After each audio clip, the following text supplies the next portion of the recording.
The second trait Imam Ali points to is that whoever discloses their hardships has consented to their own humiliation and disgrace. Everything has a sanctuary. As long as it remains within that sanctuary, its honor is preserved. When a patient describes their illness to a doctor, or a plaintiff goes to a judge to explain the injustice done to them, the doctor is the keeper of the patient's secrets, and the judge is the confidant of the plaintiff.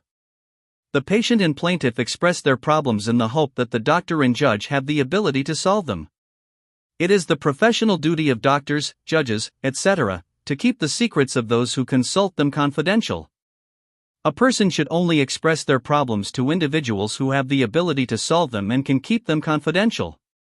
If problems are shared with incompetent people, it will only lead to humiliation and disgrace. Sharing problems with those who cannot solve them will have one of two outcomes, depending on whether the person is a friend or an enemy. A friend will be distressed hearing the problems, while an enemy will rejoice and may also learn of the person's weaknesses, which they can exploit.